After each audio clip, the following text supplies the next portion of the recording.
faces everywhere.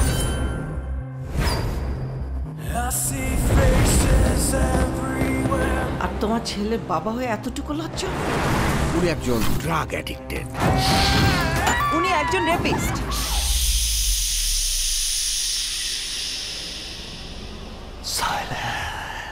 ছবি একের ছবি ভাই কাঁপাই দিছে পুরা কাঁপাই দিছে, মাথা নষ্ট ছবি।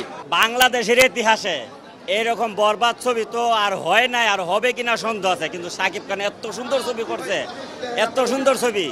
এই ছবি আমরা দীক্ষা মুক্ত, একদমই মুক্ত। এটা যে আরো কতবার দেখা হইব, একদম ভাইরাল হয়ে যাবো ভাই।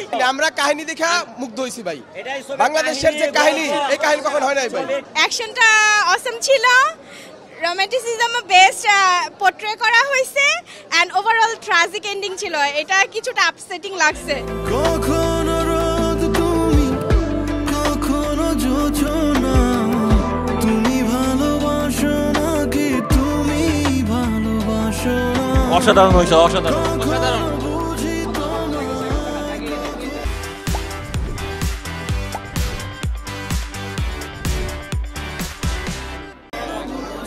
না, শাকিব খানের ছবি মানে আগে দেখতাম না, তো রিসেন্টলি বাংলাদেশের সিনেমার উন্নয়ন অনেক ভালো হয়েছে, তো এই জন্য আজকে আমরা টিজার দেখার পরে আমরা আসছি দেখতে।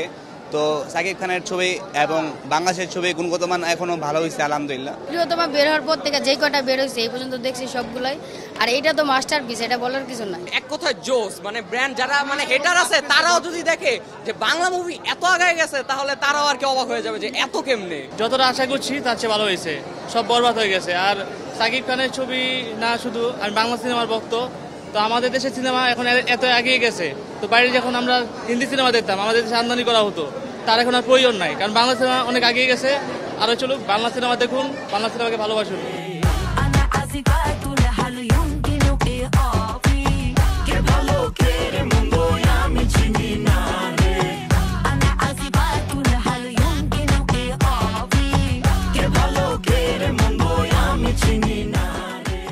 শাকিব খানের জন্য তো আছে, মানে শাকিব ভাই মেগাস্টার, ওনাকে রিপ্রেজেন্ট করাটাও একটা বড় একটা ব্যাপার, তো ওনাকে আমাদেরকে ভাবে করে রিপ্রেজেন্ট করতে হয়। আর তার চেয়ে বড় ব্যাপার হচ্ছে যে আমি নিজে থেকেও চেয়েছি যে বাংলা সিনেমা ইন্ডাস্ট্রিতে একটা ডিফারেন্ট একটা কিছু হোক, আমরা অন্যরকম কিছু একটা দেখাই, তো ওটা চিন্তা করেই মানে পুরো জিনিসটা বানানো। আর শাকিব ভাই এটাতে অ্যাড করেছেন, মানে আমার চিন্তাধারায়, হৃদয়ের ভিশনে, সব কিছুতে শাকিব ভাই হচ্ছেন মানে পুরোপুরি একটা কম্বিনেশন। তো হ্যাঁ, আমি বলবো যে এটা আমার মানে এটা আমাদের সবার সম্মিলিত একটা কাজ।